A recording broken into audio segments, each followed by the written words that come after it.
Hi, my name is Isaac, and this is a 2020 Toyota Land Cruiser Heritage Edition. And today I'm going to show you guys around it. You know, this is the strangest mix of brand new technology and really old technology, but it's really cool. I'm very excited to review it for you guys.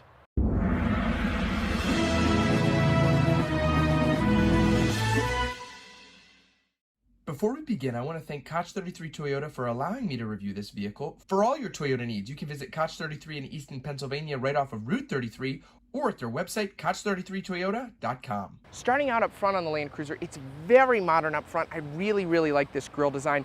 You'll get an LED daytime running light wrap around here. I really like this headlight.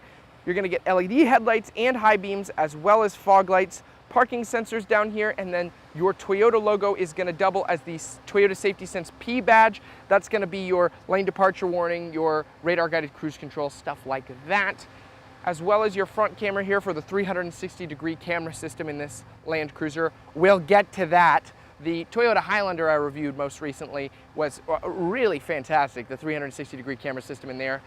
The one on this could use a little bit of work. Moving underneath the hood in the Land Cruiser, this Heritage Edition is powered by a 5.7-liter V8, making 381 horsepower and 401 pound-feet of torque. That's paired to an 8-speed automatic transmission. Moving on to the profile of the Land Cruiser, here's where we'll find two of the Heritage Edition details. First, these 18-inch BBS alloy wheels. I really like the gold color. I think it contrasts especially well with this white one. I've seen them on other colors of this Heritage Edition. I don't like it as much as I do like it with this white one. Also, for the Heritage Edition, you're going to get this classic Toyota badge with the Land Cruiser emblem. I think it's an excellent touch. Now, this Yakima roof rack, that is not with the Heritage Edition. That's a dealer edition, at least from how I can tell from this window sticker. It looks like the dealer added that. Another really cool detail on the profile of this is that if you use the keyless entry, you tap lock, it actually folds the mirrors in too. Usually that's reserved for higher end luxury cars, so it's nice to see it on a Toyota, that with a sticker price of $90,000, I'd expect something like this, but it's very nice. Let's move to the back. Moving to the back of the Land Cruiser, you'll get your Land Cruiser badge back here, your V8 emblem, and you are gonna get a spare tire down here as well as your parking sensors. One cool thing on here, you can hold the button on the key fob that's going to open your rear tailgate from the top. That's not something that too many people would expect. And then the rest of your tailgate actually drops down like here so you could sit on it. That is a really cool idea. I really like that the Land Cruiser implements it like that. You have absolutely loads of storage space back here. It comes very well equipped if you want to go on a long camping trip or an off-road trip. I mean, this Land Cruiser is built for off-roading.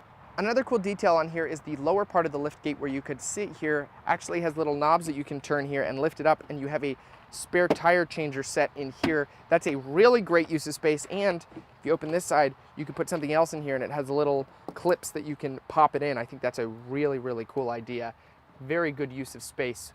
And the spare tire jack itself is actually hidden in this side compartment on the Land Cruiser.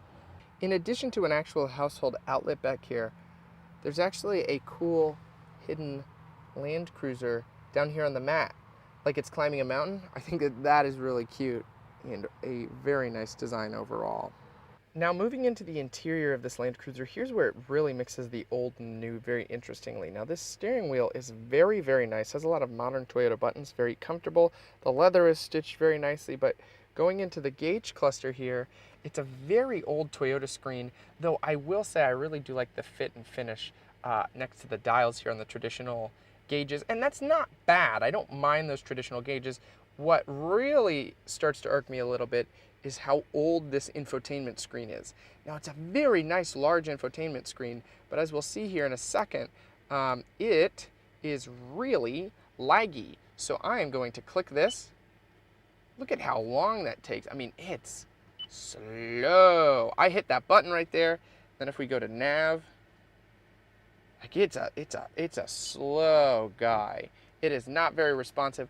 Doesn't look like this one has Apple CarPlay or Android Auto either, which is disappointing. But moving below that, you have your climate control buttons, and then even further below that, you have your volume buttons. This volume button and the tuning feel really cheap, especially for Toyota, which is kind of sad, but they just feel dinky. They kind of feel like they could just pop off at any moment. Now below that, this is very interesting. there's actually a wireless charger in here. So you can actually put your phone inside of it, and that's just gotta be the oddest placement for a wireless charger I've ever seen. But moving below that, you do have a heated steering wheel, heated and ventilated seats, and then you get this really old Toyota shifter as compared to the shifter we saw in the Highlander that I recently reviewed. I mean, that interior just feels a lot more modern, a lot more upscale, and it's about half the price. Now, this is where the Land Cruiser really shines. You have your four-wheel drive modes, your locking differentials, your crawl control dial, your traction controls, your additional lockers. I mean, this thing has insane off-road settings. This is really, really where this car shines. It has a traditional parking brake. Now, I am a fan of the traditional parking brake. I do like that that is kept. But this button right here is actually for your camera view. If we hit this, that's going to go to your backup and 360 camera, and then you can just switch it to the side mirror cameras. That's very convenient, though I will say the Highlander we reviewed the other week definitely had a better quality camera system implemented in there. I just think the quality of this is kind of blurry. It's a little outdated. Similar to my Tacoma, I have a 2019, and that seemed to have a little bit older camera system in it as well. Continuing to move down here, you do actually have an SD card for your maps. That's not all too uncommon, though it does, again, feel kind of old. But I guess this Heritage Edition really mixes the old and the new quite well. Moving over here, you have buttons for your mirror controls, and then this has got to be my favorite button. This is the headlight washer button. So when you turn the headlights on here, and then you hit this button, it actually cleans the headlights. So if you're off-roading, maybe at dusk or sunset, you know, it would really be cool.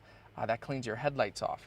And then moving to the door panel, it is very nicely appointed. It is very high quality. Definitely the only thing I found rather cheap in here was those controls for the volume and tuning. Everything else is pretty high quality. And driver's side grab handle check. It's got one. This Land Cruiser passes the driver's side grab handle test, which is good.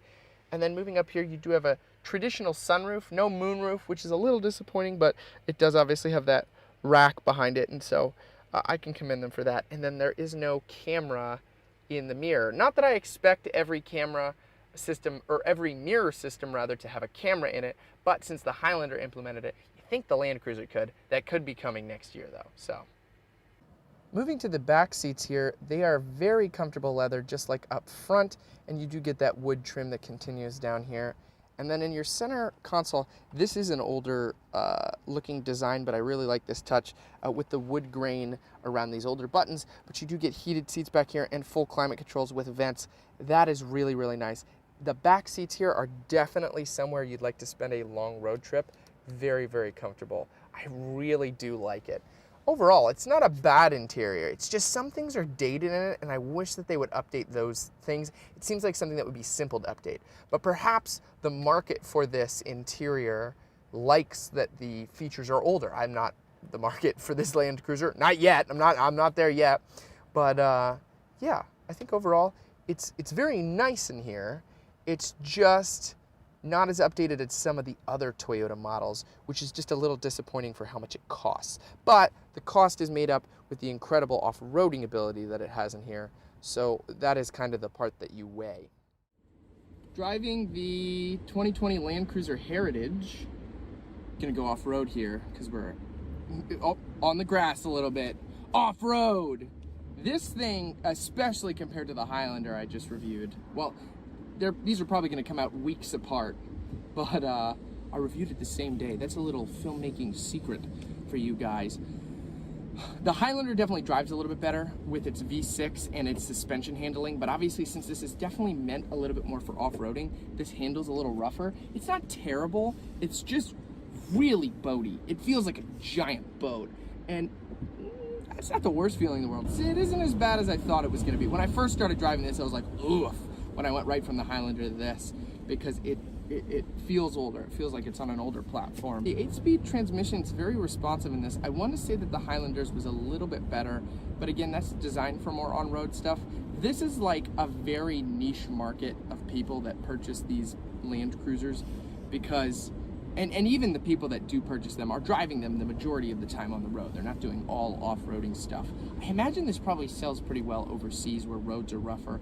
It's not bad. I definitely think if it was a little less expensive, I'd probably want one. For its price tag, I just don't know if I'd go up to this. It is cool, and I mean, obviously with the Heritage Edition and the heritage that this actually does have as a vehicle, it's so cool. And somewhere along the line, it kind of became this luxury off-roading vehicle, kind of akin to the G-Wagon, and I trust the engine in this to last a lot longer in the reliability department. But those still aren't bad vehicles. But I think that's going to wrap up the driving impressions. It handles pretty good. It's pretty boaty, but you're still able to control it very well. Yeah, I think that's about it. Thank you guys so much for watching this video. I am so happy that I got my hands on this Land Cruiser. Overall, I really did like it, even though it has some older elements. I do think they could implement an update on that touchscreen to make it a little bit quicker, a little bit snappier, but that's my biggest complaint with the Land Cruiser. If you're new to my channel, I am a Christian and I love to interact with you guys, and I think the best way that I can do that is that I can pray for you guys. So if you have any prayer requests, feel free to leave them in the comment section below, and I try to reply to every comment that I get on there. I'm just so thankful to be able to do this. And I've just started implementing Bible verses into my videos. I was thinking about doing it, and then somebody actually commented, you should do Bible verses, and I took that as a sign from God. So I was like, okay, we're gonna start doing Bible verses. So the Bible verse for this week is going to be Psalm 23:4. Even though I walk through the valley of the shadow of death, I will fear no evil. Your rod and your staff, they comfort me. Thank you guys so much for watching. If you could leave the video a like, that would really appreciate it. That would help me a lot. And subscribing would also help my channel quite a bit. I know I look like Ryan Reynolds. Take care. See you next time.